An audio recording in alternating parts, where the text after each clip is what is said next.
find the y-intercept of this equation. There's a couple different ways you could do this, but please, please, please do it the easy way. The thing that I remember about the y-intercept is that no matter where it is on my graph, the y-intercept is a point that's on the y-axis. That means the x value is always 0, right? Like this is 0, 3. If I had a line like this would be 0, -2, 0, -5, 0, 10. Whatever it is, the x value is always 0. So if I remember that the x value is always 0, then the math becomes really easy up here as well. I can just plug in 0 for x. 3 times 0 is 0, so I end up with just 5y equals -20. And then I can divide by 5 on both sides and get y equals -4. When I'm graphing inequalities, the two questions I need to ask myself are, is the circle open or closed? Right? And then what I'm doing there is I'm looking for the line underneath. Okay, so if there's a line underneath, then it would be a closed circle. And if there's not a line underneath, it would be an open circle. So this is an open circle at 2.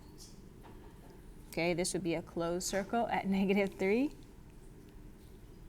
Look, right? See, there's a line underneath. That means it can be equal to -3. And then this one is an open circle. Look, I just did these all at once. Okay, so that's the first question you're asking yourself. And then you're asking yourself if you're shading left or right. Okay, so here, look, this says x is less than 2. So I want to shade the numbers that are less than 2. That's this way. Okay, as a shortcut, you can also just like shade this direction the way the arrow is pointing. This one's greater than or equal to, right? So this was a closed circle because it says, oh, it can be equal to -3 or these numbers greater than -3.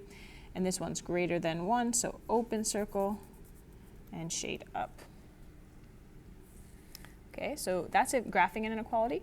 We can also solve inequalities. And the only thing that we have to remember here is that we're just going to treat it exactly like an equation. And the only exception is that if we multiply or divide by a negative, we have to flip the sign. So here, I'm going to multiply. I'm sorry, I have x is being multiplied by -2. I'm dividing by -2. So therefore, this sign is going to flip around. The mouth was open towards the 22. Now the mouth is open towards the x. Okay, and this is it. Make sure on the final exam that you just carefully type this exactly as it appears. Okay, this is a lot of reading to understand what the question's asking, but then the actual doing of the question is like really not too bad.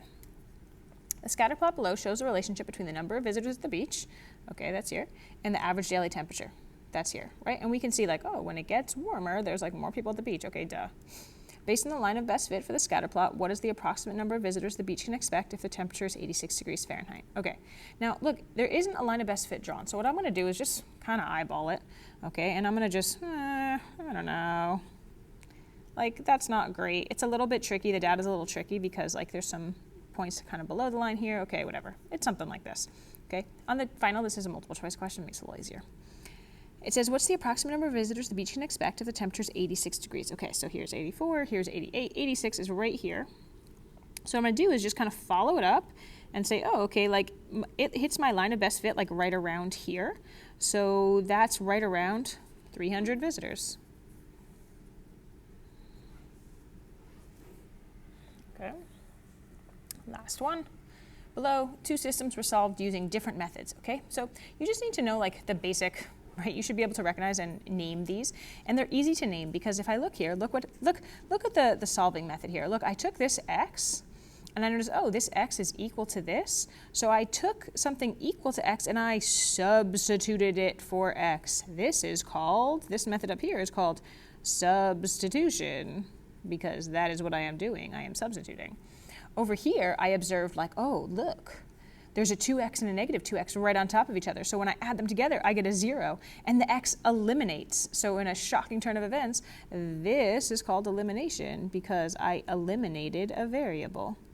In both situations, right, my goal was I ended up with an equation that just had one variable in it, and that's the only way that I can solve a system. That's kind of my first step, okay? Remember that there's 4 super hard questions on the final that you'll need to get an A. You can check out the resources for the Get an A paper if you would like help on those.